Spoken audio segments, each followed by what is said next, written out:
Hi guys, and welcome back to part 2 of this podcast of episode 2, part 2. Here we are.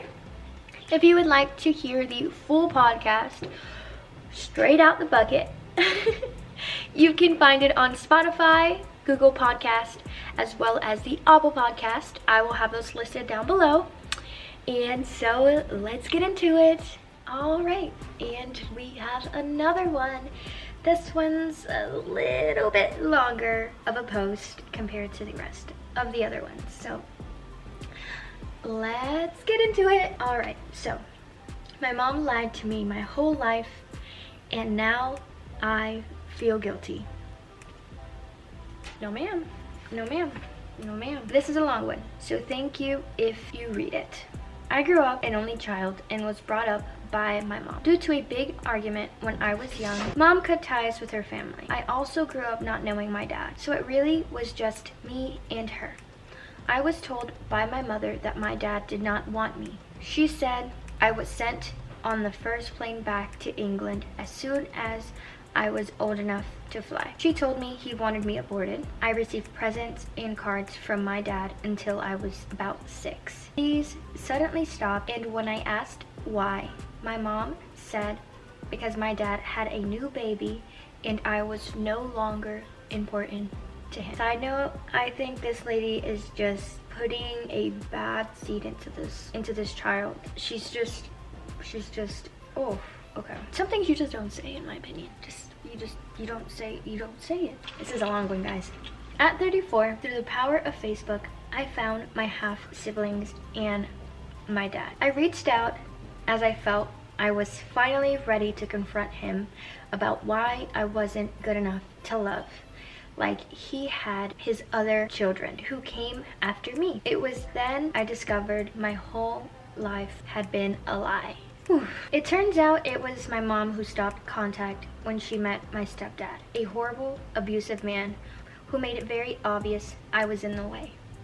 When she met him, I remember us moving from our flat to a house, and it was then my mom removed contact with Canada. My nan, grandma, and dad tried tracking me down, even flew over here to look for me. But this was in the 80s, before the power of social media, and my mom had made sure we wouldn't be found.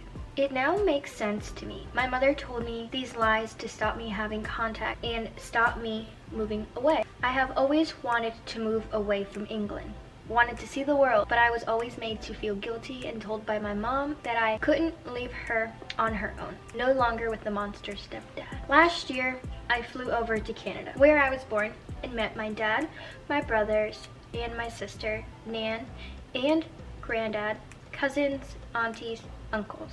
I had gone from someone with no family to someone with a huge family, and they all knew about me. Couldn't believe it. I was part of a family. These people cared about me, cried when they hugged me, apologized for the life I had instead of the life I should have had.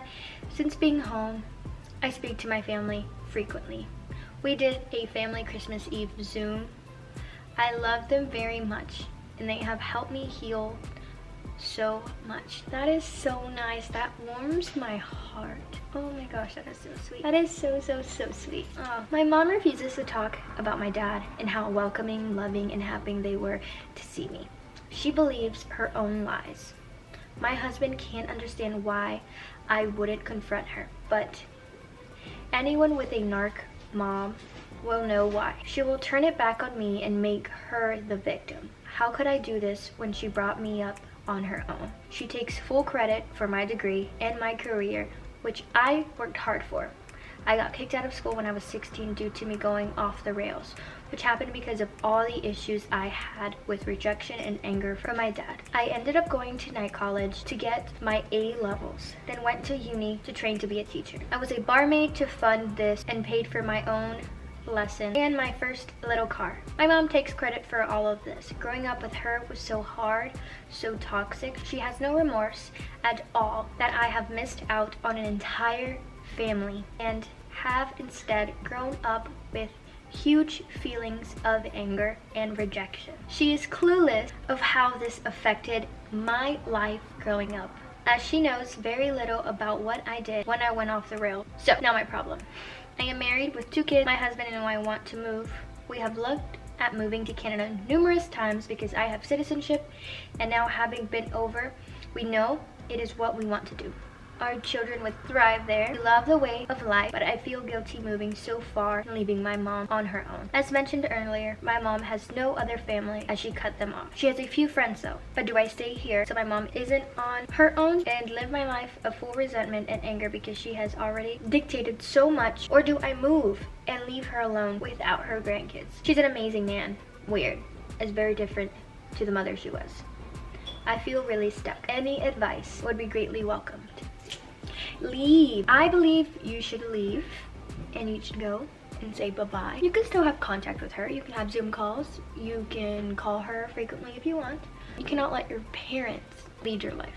I believe that your mom is in her position because of the choices she has made, and you can't let that affect your future, and you should take the opportunity to start over. Have a happy life with your kids and your family, and being in Canada will put you closer to your other family, and having that experience with your other side of the family would be great for you and your kids. And if you think this is the best decision for your family, you should take it.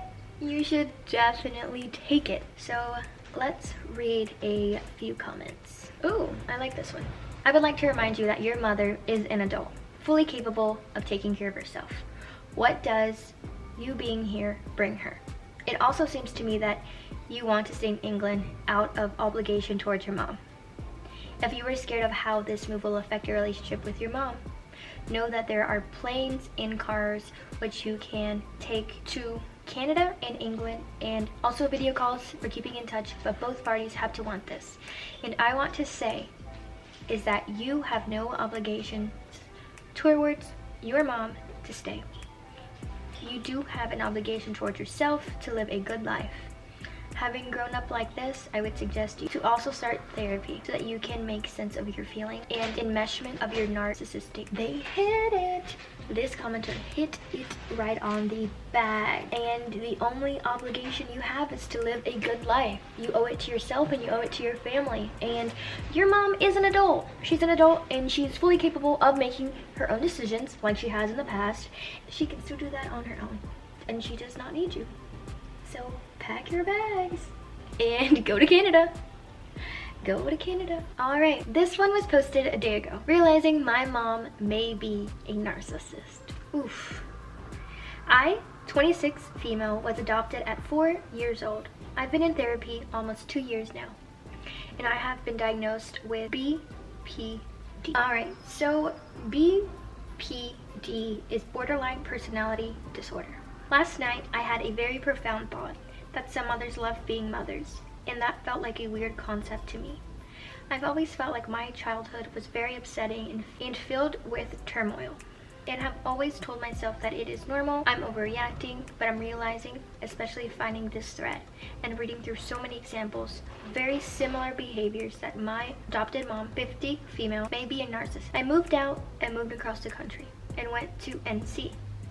Hi, we're from NC, yay! We re-established contact again for about the past 2 years. I went through and really tried to pull all of her behaviors I feel impacted my last night and compiled them below. Trashing my room, destroying my belongings, ripping books in half. I would spend hours putting all my things back in order. A mom really did that to her child? Waking me up from drunk rants in the middle of the night. On a good night, I love you, I choose you, you're my baby, etc. On a bad night, you will never amount to anything, you're a liar, you'll end up just like your biological mother. Lies about my biological mother. Hitting me and calling me names, calling me attention seeker, accusing me and then blaming me, including friends and family, for setting the backyard on fire before school one morning. I was 8. I did not set my backyard on fire. Telling me I had something mentally wrong with me. Would print out articles about antisocials and sociopaths and would highlight everything she thought was wrong with me. What in the world? No ma'am, you do not need to be around this lady. No ma'am. No ma'am. You need to get on and go. Oh my gosh. Oof. writing, leaving letters on my bed without speaking to me about how I was bad and failing them, and they loved, provided everything for me, but I was ruining it, talking about my weight, criticizing my food intake when I was thin, acting very nice, lovey, gushy around friends and family, but flipping a switch to cold, uncaring when people aren't around, making me feel guilty when I was upset about anything because I had clothes, food, and roof over my head, and that they had picked me when they didn't have to, and no one else would have. You don't say these things to people. Anybody.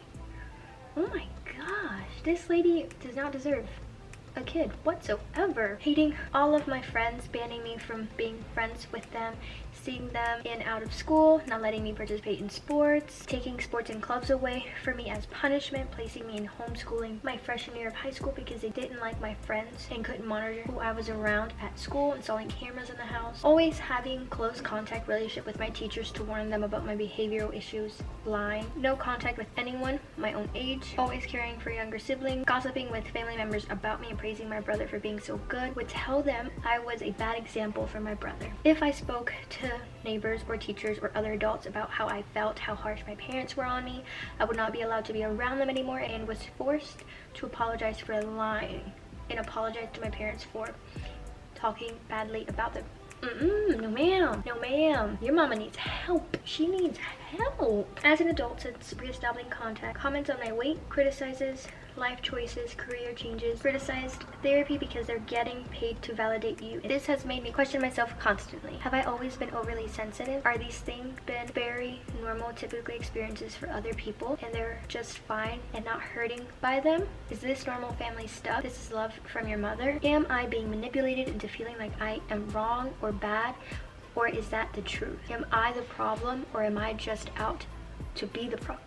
Which is it? Like, this is why I resent my mom. This is a full list of reasons and instances where she's hurt me, where she made me feel unloved and unimportant, but she refuses to accept it. She refuses to see my reality, that these are all very well deeply hurtful things.